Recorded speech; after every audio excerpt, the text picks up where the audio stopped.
পটল কুমার গানওয়ালা। এখন আমি কি করবো? হতে পারে না। কি হতে পারে না? তুলে কোথায়? তুলে তুলে তুলে তুমি কোথায় চলে গেছিলে? তুমি আমাকে ছেড়ে কোথায় চলে গেছিলে? তুমি কারোর সাথে যাবে না, তুমি শুধু আমার কাছে। তুমি এভাবে বলছো কেন ওকে? ও তো কোথাও হারিয়ে যায়নি, ও তো এখানেই ছিল, এখানেই ঘোরাফেরা করছিল তো। মা কি হয়েছে? আমি তো বাইরে ছিলাম, তোমার ডাক শুনে এলাম। ওরা কি আমি সিলেক্ট করে নিয়েছে মা? সেসব কথা পরে হবে। না না, আর এখানে না, এক্ষুনি আমাকে তুলিকে নিয়ে পালাতে হবে। সুজন, সুজন, আমার না খুব শরীরটা খারাপ করছে, প্লিজ আমাকে বাড়িতে নিয়ে চল। চল চল চল চল।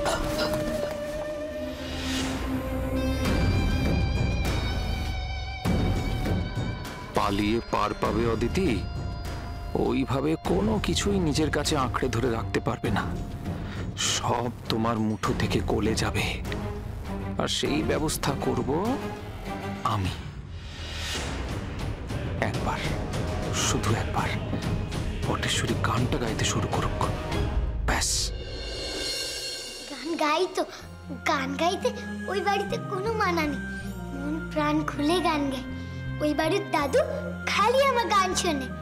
সেসব তো বুঝলাম পটল, কিন্তু বাড়িটা কোথায় সেটা তো বল। ওই যে আমার বাড়ি।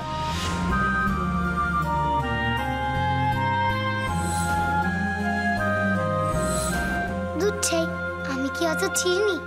কত গলি গালা, কত পুকুর পার, আমি কিছু চিনি নে গো। সবে তো এসেছি এখানে। ঠিক আছে, সেসব আমি না হয় জেনে নেব। তুই ভালো আছিস সেটা জানতে পেরে খুব হালকা লাগছে। ভালো থাকিস।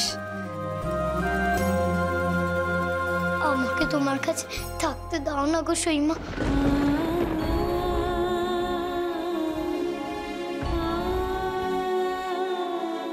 আমার তো নিজেরই থাকার জায়গা নেই রে পটল। স্কুলের হোস্টেলে থাকছি, ওখানে তো আর তোকে রাখা যাবে না রে। নইলে কি তোকে আমার কাছে আবদার করতে হতো? আমি তো তোকে নিজের কাছে রাখতাম। আঁকতে পারবে না? না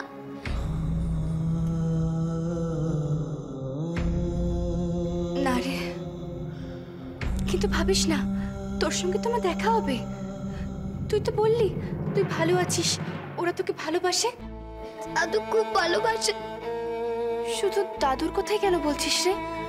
সে তো ওই বাড়িতে তোকে সুজন বাবুর দাদা